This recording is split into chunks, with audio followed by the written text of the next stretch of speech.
जीतन राम मांझी कभी भी बिहार की राजनीति में ट्विस्ट ला सकते हैं, ये बात हम यूं ही नहीं कह रहे हैं, बल्कि आप इसे देख सकते हैं 2019 के लोकसभा चुनाव में। उससे पहले आप 2017 में भी देख सकते हैं कि किस तरह से उन्होंने नीतीश कुमार के सामने, नीतीश कुमार के एनडीए में जाने के बाद फैसला लिया था। उससे पहले भी आपको याद होगा कि जब 2014 में चुनाव हारने के बाद नीतीश कुमार ने भरोसा करते हुए जीतन राम को मुख्यमंत्री की कुर्सी पर बैठाया, उसके बाद जीतन राम मांझी अपने हिसाब से और जो उचित था वो समझ करके, जैसा कि जीतन राम मांझी का कहना है, बिहार की सरकार चलाने लगे, जिससे नीतीश कुमार को तकलीफ़ होने लगी और नीतीश कुमार ने 6 महीने के बाद जीतन राम मांझी को फिर से कुर्सी पर उतार दिया, जिसका जीतन राम मांझी को मलाल था और उन्होंने भारतीय जनता पार्टी के साथ अपना गठबंधन बना लिया। 2019 के चुनाव में आपने देखा कि क्या हुआ। इससे पहले 2015 के चुनाव में जीतन राम मांझी महागठबंधन में न बल्कि एनडीए के साथ चुनाव लड़े थे और 2019 में उन्होंने एक बार फिर से महागठबंधन में आकर नीतीश कुमार को कड़ी टक्कर दी और विरोध किया कि नीतीश कुमार को एनडीए में क्यों लिया गया।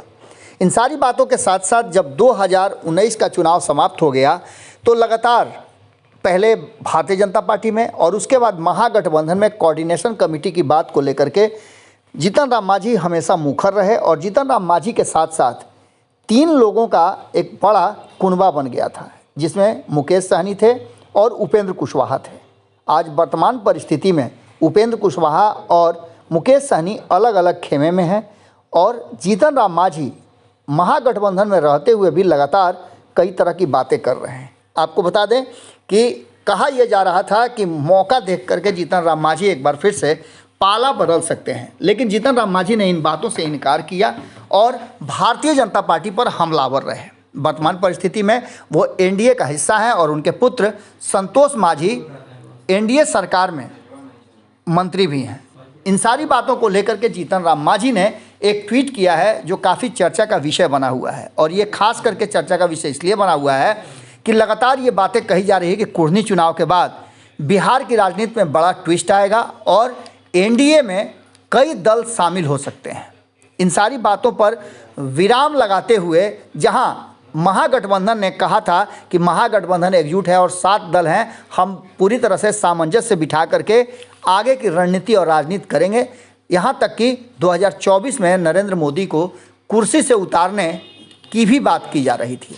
इन सब के बीच में जीतन राम मांझी ने भारतीय जनता पार्टी के सामने एक पासा फेंका है। आपको बता दें कि अब ये पासा कितना कारगर होता है ये तो आने वाला वक्त बताएगा, लेकिन जीतन राम मांझी ने देश भर में पासबंदा मुसलमानों को लेकर के भारतीय जनता पार्टी के बयान पर अपनी प्रतिक्रिया दी है। उन्होंने कहा है कि पासबंदा मुसलमानों को अपने साथ जोड़ने की बात करने वाली भारतीय जनता पार्टी उम्मीद है इस बार बिहार में किसी पासबंदा मुसलमान को बीजेपी का मुख्यमंत्री का उम्मीदवार घोषित करेगी। इस बात को रखते हुए कहीं ना कहीं जीतन राम मांझी ने एक इशारा जरूर कर दिया है। कहा यह जा रहा था कि जीतन राम मांझी संतुष्ट नहीं है महागठबंधन में, क्योंकि महागठबंधन में पहले से ही पूरा मारामारी है और आने वाला जो 2024 का चुनाव होगा उसमें सीट शेयरिंग को लेकर के झमेला होगा। वहीं भारतीय जनता पार्टी लगातार जो है वो ऑफर पर ऑफर दे रही है। आगे उन्होंने लिखा है तभी माना जाएगा कि भाजपा को पासबंदा मुसलमानों की फिक्र है।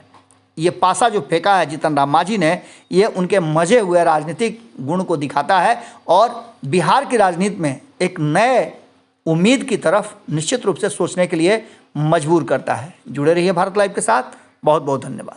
अगर ये वीडियो पसंद आई और वह बिहार के राजनीति और बिहारियत से सरोकार रखेनी तो सब्सक्राइब बटन दबा के चैनल के सब्सक्राइब कर ली।